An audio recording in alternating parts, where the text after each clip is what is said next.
Hello everyone. तो बताइए क्या हाल चाल है आप लोगों का। बहुत दिन बाद हम लोग मिल रहे हैं। इधर थोड़ा सा बीच में फिर से गैप हो गया। ठंड भी बहुत है तो इस वजह से गैप हो ही जाता है, कुछ ना कुछ प्रॉब्लम हो ही जाती है। फिलहाल आप लोग बताइए कैसे हैं, पढ़ाई आप लोगों की कैसी चल रही है। तो अभी तो कुछ लोग अपने ब्लैंकेट में घुसे होंगे क्योंकि ठंड बहुत हो रही है सुबह आजकल। तो जो लोग सो रहे हैं जग चुके हैं या अभी भी अपने ब्लैंकेट में हैं, सभी लोगों को बहुत बहुत गुड मॉर्निंग, है ना।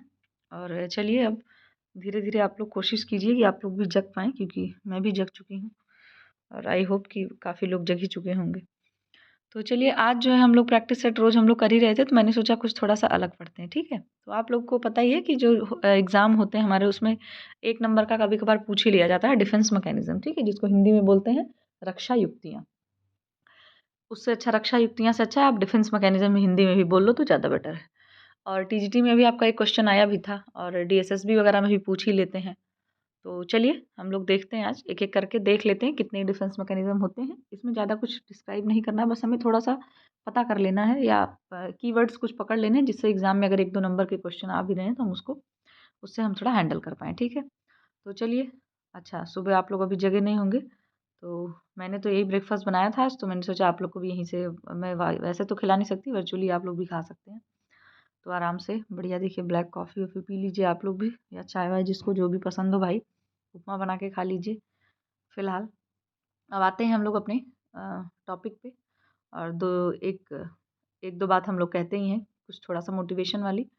तो देखिए क्या है थिंग्स टू रिमेंबर, क्या आपको कुछ चीज़ें हमें हमेशा अपने दिमाग में रखनी चाहिए, फ़ीड रखनी चाहिए।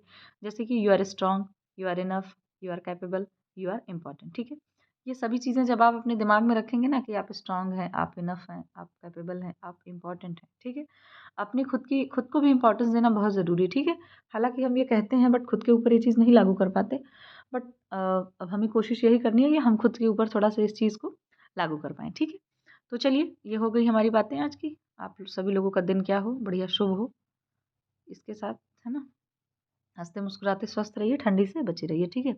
आते हैं हम लोग अपने डिफेंस मैकेनिज़्म पे देखते हैं। तो देखिए डिफेंस मैकेनिज़्म जो आपका है वो कितने हैं, पूरे 10 हैं, ठीक है। यहाँ पर ओह सॉरी, इधर देखिए नंबर नहीं हो पाया। 6 आपके इधर हैं और भी कई सारे होते हैं। तो देखिए रिप्रेशन है ना, रिप्रेशन है, रिग्रेशन है, रैशनलाइज़ेशन है, सब्लिमेशन है, डिस्प्लेसमेंट है, फिर हमारा प्रोजेक्शन है, डिनायल है, एक्टिंग आउट है, कंपनसेशन है, ह्यूमर है, आइडेंटिफिकेशन है, ठीक है। क्या बोलते हैं, डे ड्रीमिंग है। ये तरह-तरह के मतलब कई सारे डिफेंस मैकेनिज़्म इस तरह के आपके हैं, ठीक है। तो चलिए सबसे पहले हम लोग देखिए इधर क्या था, रिप्रेशन था। तो रिप्रेशन में देखते हैं हम लोग। तो रिप्रेशन देखिए, रिप्रेशन को हिंदी में बोलते हैं गमन बोल सकते हैं आप, या फिर आप इसको दमन भी बोल सकते हैं, ठीक है। सॉरी, प्रतिगमन या दमन करके, ठीक है। तो इसमें देखिए होता क्या है, जिसको अगर मतलब जो जो लोग अपने खुद के, अच्छा पहले तो यही समझिए डिफेंस मैकेनिज्म क्या है। डिफेंस मैकेनिज्म का मतलब यही है कि आप जिस भी सिचुएशन में हैं, उस सिचुएशन से आप एक कोई बीच का रास्ता निकालते हैं। आप ये कह सकते हैं कि टेम्पररी सॉल्यूशन निकालते हैं कि बस हम इस सिचुएशन से बाहर निकल जाएँ, ठीक है। कोई बहाना बना देना, या आप कह सकते हो कि झूठ बोल देना, या सामने वाले के ऊपर अपना दोष, मतलब आपकी गलती है बट आपने अपनी गलती दूसरे के ऊपर डाल दी, या आपने किसी को ऐसे क्या कहते हैं उसको, आँख में धूल झोंकना टाइप्स, ये सभी चीज़ें जो होती हैं, ठीक है। या अदरक, बंदर क्या जाने अदरक का स्वाद, या अंगूर खट्टे हैं, लाइक आपने सुनी होगी ना ये सारी, ये सब युक्तियाँ ही तो बोलते हैं इन सब चीज़ों को। तो ये सब चीज़ों को मतलब आप किस तरीके से यूज़ कर देते हैं, उसी को हम लोग बोलते हैं डिफेंस मैकेनिज्म, ठीक है।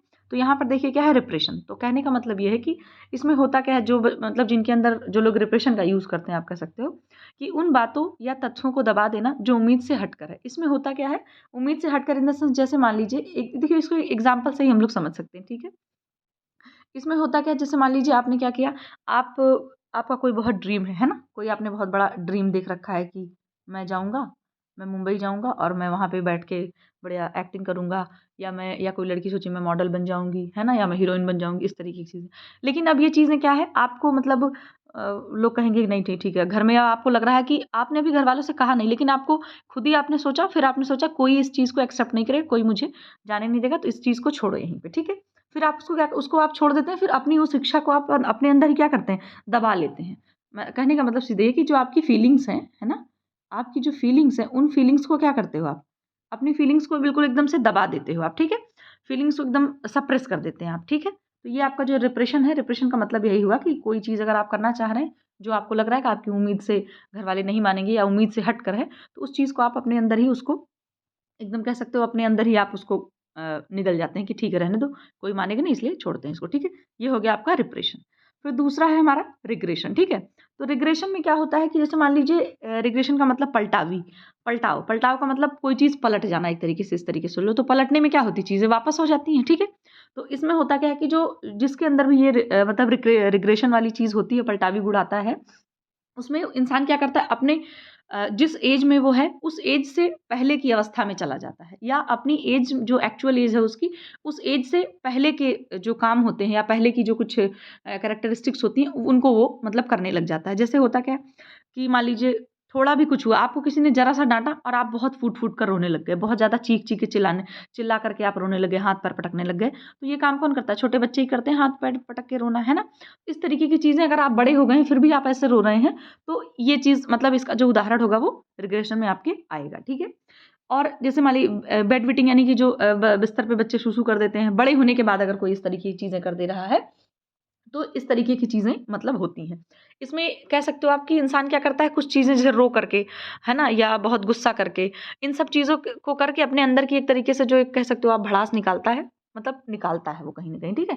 तो इसी वज़ह से आपने देखा होगा कि जब बहुत बड़ी एज मतलब बच्चे ज़्यादा एज के हो जाते हैं, फिर भी अगर वो मतलब बेड वेटिंग करते हैं, तो उनको मतलब लोग कंसल्ट करते हैं डॉक्टर से कि क्या दिक्कत है? क्योंकि अगर वो चीज़ बनी रह गई तो साइकोलॉजिकल कुछ मतलब कहीं न कहीं इसके पीछे एक रीज़न होता है कि साइकोलॉजिकल रीज़न भी हो सकता है, तो इस वजह से लोग कंसल्ट करते हैं तुरंत चीज़ों को, है ना? मतलब सीधे से आप समझ लो कि बहुत मैच्योर होने के बाद भी आप बहुत छोटे बच्चों जैसा या अपनी अवस्था से पूर्व अवस्था जैसा आप कुछ बिहेव करने लग जाएँ, तो उसको बोलते हैं हम लोग पलटावी गुण, ठीक है? तो फिर इसमें जैसे एग्ज़ाम्पल में डायरेक्ट पूछ सकता है कि बच्चा अगर कोई बड़ा व्यक्ति मतलब कोई एक प्रॉपर मैच्योर व्यक्ति अगर अपने से अपनी उम्र की अवस्था से छोटी उम्र की अवस्था वाला कोई भी काम करने लग जाता है या कोई वैसा कुछ अपना गुण दिखा रहा है, तो ये कौन-सा डिफेंस मैकेनिज़्म होगा, है ना? तो ये सब चीज़ें हो गई हमारी। अच्छा, अब हम जो है क्या कहते हैं, देखते हैं दूसरा, क्या है रैशनलाइज़ेशन, ठीक है? रैशनलाइज़ेशन को अब हिंदी में तो मैं इसको क्या ही बताऊँ, लेकिन ठीक है, आप इतना ही जान लो सीधे कि इसको हिंदी इंग्लिश में याद करो, आपको वो ज़्यादा ईज़ी पड़ेगा और क्या बोलते हैं, एग्ज़ाम में भी वो लोग हिंदी में ही रैशनलाइज़ेशन ही लिख के दे देंगे आपको। युक्तिकरण ऐसा कुछ बोलते हैं शायद इसको, लेकिन रैशनलाइज़ेशन समझो आप। रैशनलाइज़ेशन का मतलब देखिए होता क्या है, कारण देकर खुद को संतुष्ट करना। इसके जो कीवर्ड्स आप देख सकते हो, कारण देकर खुद को क्या करना, सैटिस्फाई करना है। आप रीज़न दो कि स्कूल में पढ़ाया ही नहीं गया, तो हम कैसे, इसलिए हम फेल हो गए। तो रीज़न आप कर दे रहे हैं, आप कोई रीज़न दे रहे हैं। या आप कह सकते हो कि एग्ज़ाम के दिन वहाँ मेरा सर दर्द होने लग गया, इस तरीके की, ठीक है, ठीक। और क्या स्वीकार करने में कठिनाई होती है कि मुझसे अच्छा कोई और कर सकता है, समझ रहे हैं आप? एक तरीके से कह सकते हो कि कहते हैं ना कि मतलब लोग एक्सेप्ट नहीं कर पाते हैं कि दूसरा इंसान हमसे बेटर है, इसलिए वो तरह-तरह की क्या करता है, तरह-तरह के रीज़न देता है ना? तर्क दे कर के वो अपनी बात को मतलब अपने आप को सही प्रूफ करना चाहता है, समझ गए आप? तो रीज़न देगा और खुद को सैटिस्फाई करेगा, ठीक है? एक्सक्यूज़ देना आप एक तरीके से कह सकते हो, ये भी आपका एक कीवर्ड्स हो सकता है कि आप क्या करो, एक्सक्यूज़ेज़ दो लोगों को, है ना? तो ये हमारा रैशनलाइज़ेशन हो गया। इसमें ये भी चीज़ हो सकती है जैसे हाँ, इसमें वही हो सकता है कि क्या बोलते हैं, अंगूर खट्टे हैं, है ना? अंगूर खट्टे हैं, अब बात तो सही, अंगूर मिला नहीं तो वो ये नहीं कह रहे हैं कि वो एक्सेप्ट नहीं कर पा रहे हैं कि अंगूर मिला नहीं, लेकिन वो तर्क दे दे ना कि अंगूर खट्टा था इसलिए हमने नहीं लिया। तो कभी-कभी एग्ज़ाम में डीएसएसबी में ये क्वेश्चन पूछा गया है सीधे कि जो है ये अंगूर खट्टे हैं, मतलब ये कौन-सी डिफेंस मैकेनिज़्म से रिलेट कर रहा है, ठीक है? और क्या बोलते हैं, एक और भी कोई वर्ड होता है इसका, अंगूर खट्टे हैं और अच्छा होगा, अब आप लोग थोड़ा देखना इसको, लेकिन ज़्यादातर ये सब चीज़ें आपको इसमें देखिए, आपको एग्जैक्ट क्वेश्चन ऐसा नहीं मिलेगा, थोड़ा-सा वहाँ पे प्रेजेंस ऑफ माइंड और क्वेश्चन की लैंग्वेज को आपको पकड़ना पड़ेगा, तब आपको ये आंसर आप सही कर सकते हैं, ठीक है? तीसरा भी हमारा हो गया। फिर है सब्लिमेशन, और हिंदी में भी इसको आई थिंक सब्लिमेशन ही बोलते हैं। नहीं, इसको उदात्तीकरण बोलते हैं। क्या बोलते हैं? उदात्तीकरण, इसको बोलते हैं उदात्तीकरण, ठीक है? हिंदी में ये बोलते हैं, बहुत कठिन है, फिर भी ठीक है। इसमें होता क्या है, चेंज द डायरेक्शन, इसमें व्यक्ति क्या करता है, अपनी डायरेक्शन को बदल देता है, समझ रहे हैं आप? अभी आपको समझ में आएगा कि कैसे बदल देना है, कि जो चीज़ें क्या होती हैं, जो भी आपके अंदर क्वालिटी है या कोई आपकी डिज़ायर है या कोई भी आपका टैलेंट है, जो क्या है सोशली मतलब सामाजिक रूप से स्वीकार नहीं कर रहा है कोई, उसको आप किसी अन्य तरीके से करके उसको संतुष्ट करें, समझ रहे हैं आप? कि जैसे मान लीजिए होता क्या है कि मतलब चीज़ें लोग नहीं एक्सेप्ट, सोसाइटी आपके उस टैलेंट को या आपकी उस चीज़ को एक्सेप्ट नहीं कर रहे, तो आप उस टैलेंट का या आप अपने उस क्वालिटी का कहीं और उसका यूज़ कर दो, आप समझ रहे हैं? जैसे मान लीजिए कि कोई व्यक्ति है, तो उसमें मान लीजिए उसको बहुत गुस्सा आता है। अब आपके गुस्से को सोसाइटी या आपके फैमिली कोई नहीं एक्सेप्ट करेगा और ये सही भी नहीं है। तो जिसको बहुत गुस्सा आ रहा हो वो मान के चलो स्पोर्ट्स में चला जाए। स्पोर्ट्स कह रही हूँ, जैसे मान लीजिए बॉक्सिंग वगैरह है तो उसमें क्या है, कहीं न कहीं व्यक्ति उसमें ऐसा नहीं अपना गुस्सा दिखाता, लेकिन वो इतना कह सकते हो आपकी इतना उसमें आपका मतलब एनर्जी उसमें इतनी यूज़ होती है कि आपका एक तरीके से पूरा अंदर का आप कह सकते हो जो फ्रस्ट्रेशन है या कुछ है वो चीज़ पूरी निकल सकती है। जैसे क्या हम बोलते हैं ना कि डॉक्टर क्या कहते हैं कि चिड़चिड़ापन हो रहा है, आपको गुस्सा आ रहा है, आप थोड़ा-सा एक्सरसाइज़ कीजिए, योगा कीजिए, है ना? तो कहीं न कहीं अपनी एनर्जी को एक जगह से उठा के दूसरे डायरेक्शन में लगा देना। यहाँ पर क्या देखिए लिखा है, चेंज डायरेक्शन, आपको अपना दिशा बदल देनी है आपको, ठीक है? जैसे कुछ लोग होते हैं, कभी मान लीजिए किसी से किसी रिश्ते में किसी को रिश्ता टूट गया या ब्रेकअप हो गया, कुछ इस तरह की चीज़ें होती हैं, तो लोग क्या करते हैं, पोएट्री लिखने लगते हैं, है ना? स्टोरी टेलिंग करने लग जाते हैं। तो वो क्या किए, वो जिस मान लीजिए उनका ब्रेकअप हुआ, उस चीज़ से जो फ्रस्ट्रेट हुए हैं, वो अपनी फ्रस्ट्रेशन को क्या कर रहे हैं, कुछ लिख करके, लोगों को कुछ सुना करके, कुछ बता करके, उस तरीके से अपने आप को क्या कर रहे हैं, सैटिस्फाई कर रहे हैं, अपनी डायरेक्शन को बदल रहे हैं, ठीक है? ये हो गया हमारा सब्लिमेशन। आई होप आप लोगों को समझ आ रही होंगी चीज़ें। फिर है हमारा डिस्प्लेसमेंट। तो डिस्प्लेसमेंट को हिंदी में बोलते हैं विस्थापन। क्या करना, डिस्प्लेस आप समझ रहे हैं, इस प्लेस से उस प्लेस पे कर देना। इसका सबसे बढ़िया एग्जाम्पल जो है कि कहीं का क्रोध कहीं और पर निकाल देना। जैसे मान लीजिए आप पढ़ाई कर रहे हैं इस समय और आप मान लीजिए रिवीजन कर रहे हैं, कोई चीज़ आपको नहीं याद हो रही है, तो आप इरिटेट हो गए, गुस्सा आ गया आपको कि ये कैसा है, इसका सन याद नहीं हो रहा है, इसका सीक्वेंस नहीं याद हो रहा है ना? तो आपसे आपकी मम्मी ने कुछ कहा कि अरे ये काम कर दो, आपने उनके ऊपर चिल्ला दिया। क्या है आपको, आप मुझसे मतलब जो भी आप अपने तरीके से कह दो उनको। तो ये क्या किया आपने, आपने अपनी पढ़ाई का फ्रस्ट्रेशन, अपनी पढ़ाई का जो आप याद नहीं हो रहा था, रिवीजन नहीं कर पा रहे थे आप, या आप उसको अंडरस्टैंड नहीं कर पा रहे थे, उस चीज़ की इरिटेशन आपने क्या की, आपने अपनी मदर पे निकाल दी। इसका एक एग्जांपल ये भी बहुत होता है कि मान लीजिए कोई है पर्सन, वो ऑफिस में उसका कुछ हो गया, डिस्टर्ब हो गया कुछ, या जो भी है ऑफिस में किसी से लड़ाई हो गई, फिर वो ऑफिस से घर आए तो उनके बच्चों ने अगर मान लो कहा कि डैडी आ गए, पापा आ गए, ये किया वो किया, और वो उन्होंने या बच्चों ने कुछ कह दिया, मुझे ये सवाल बता दीजिए या मुझे यहाँ ले चलिए, तो उन्होंने क्या किया, ऑफिस से वो गुस्सा होकर आए थे और घर में भी वो आकर के बच्चों को उन्होंने, जब बच्चों ने उनसे कहा कि सुना दीजिए, पढ़ा दीजिए, तो उन्होंने बच्चों को एक चाटा लगा दिया। तो उन्होंने, उसमें बच्चे की कोई गलती नहीं है, बट उन्होंने अपने ऑफिस का क्रोध कहाँ निकाल दिया, अपने बच्चे पे निकाल दिया, ठीक है? तो इसको मतलब कहीं का क्रोध आप कहीं और निकाल देना। इसका एक ये भी कीवर्ड है एस्कैपिगॉटिज़्म। इसका मतलब होता है बलि का बकरा। वो बात होती है ना कि किसी का गुस्सा, लोग कहते हैं ना भाई हमें क्यों बलि का बकरा बना दिया बेवजह। तो ये भी एक तरीके का आपका डिस्प्लेसमेंट, सीधी सी चीज़ ये हो गई, ठीक है? इसमें आप लोग एग्जाम्पल याद रखना, बस आपको समझ आएगा, ठीक है? फिर है आपका प्रोजेक्शन, ठीक है? प्रोजेक्शन का मतलब होता है प्रक्षेपण करना, ठीक है? तो प्रक्षेपण से आपको याद आ रहा होगा कि कहीं की चीज़ आप मतलब एक जगह की चीज़ आप कहीं क्या करो, दूसरी जगह पे थोप दो, समझ रहे हैं आप? तो इसमें देखिए दोषारोपण, जैसे मान लीजिए आपने गलती मान लीजिए आपकी ही है, ठीक है? उसमें क्या कर रहे हैं आप, लेकिन आप दोषारोपण किसी और पे कर रहे हैं। लोग नॉर्मली कहते हैं ना भाई अपना दोष आप मेरे ऊपर क्यों डाल रहे हैं, है ना? तो आप क्या कर रहे हैं, गलती आपकी है बट आप क्या कर रहे हैं, अपनी गलती आप किसी और के ऊपर डाल रहे हैं। जैसे मान लीजिए पानी गिर गया बिस्तर पे और कोई आ गया और बट ग्लास का मुँह सामने वाले की तरफ गिरा, लेकिन गिरा आपकी तरफ है। आपने कह दिया हाँ, पानी इन्होंने गिराया, ठीक है? तो इस तरीके की चीज़ें होती हैं जो। अपनी चीज़ें दूसरों पर थोप देना, मतलब आपकी गलती है या आपसे कोई मिस्टेक हो गई है, कोई भी चीज़ है, तो वो आप क्या करो, सामने वाले के ऊपर आप थोप दो। प्रोजेक्शन से ही समझना है आपको कि प्रक्षेपण करने की बात हो रही है कि एक चीज़ को उठा के आप दूसरे के ऊपर थोप रहे हैं, ठीक है? नेक्स्ट है डिनायल। तो डिनायल एकदम आपको पता ही है, डिनाई से बना है डिनायल आपका, कि सच्चाई को स्वीकार नहीं करते हैं। लोग क्या करते हैं, सच्चाई को स्वीकार नहीं करते हैं। ऐसा सोचना कि पॉसिबल नहीं है। वो क्या है, वो ऐसी चीज़ें सोचते हैं कि मतलब ये पॉसिबल ही नहीं है तो मैं इसको करूँगा ही नहीं। वो मतलब एक तरीके से मना करते हैं चीज़ों को, लेकिन आप सामने से आपको पता भी नहीं चलने देंगे कि वो मना कर रहे हैं चीज़ों को, है ना? आपको इस वजह से जो है बोलते हैं इसको डिनायल, ठीक है? मतलब कोई व्यक्ति अगर बार-बार ये सोच रहा है ना, ना ये तो पॉसिबल ही नहीं, मुझे ये चीज़ करनी ही नहीं है, तो इस वजह से वो करते ही नहीं है, ठीक है? ये हो गया हमारा डिनायल वाला। फिर है एक्टिंग आउट करना। एक्टिंग आउट का मतलब होता है कि आप अंदर से जैसे हैं ठीक उसका मतलब विपरीत करना। मान लीजिए आप अंदर से बहुत बुरे हैं, ठीक है? आपको लग रहा है अंदर से नहीं, मैं तो आप किसी से मान लीजिए जल रहे हैं या किसी के लिए आपके मन में क्रोध है, ईर्ष्या है, कुछ है। लेकिन जब वो सामने आ रहा है तो आप उससे बहुत प्रेम से बात कर रहे हैं।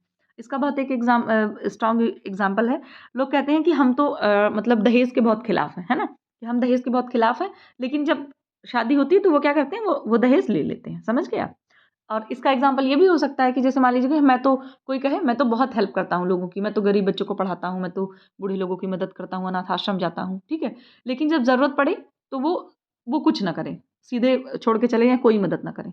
इवन किसी को रास्ता तक ना जो है क्रॉस कराएँ, ठीक है? तो इस तरीके, तो अंदर से आप जो है ठीक उसका आप उल्टा करना। अब चाहे आप बहुत बुरे हैं, वो या सामने से आप अच्छा कर दीजिए, या आप बहुत अच्छे हैं, उसका आप बुरा कर दीजिए, ठीक है? ये हो गया हमारा एक्टिंग आउट। नेक्स्ट है कंपनसेशन करना, ठीक है। कंपनसेट तो आप जानते ही होंगे।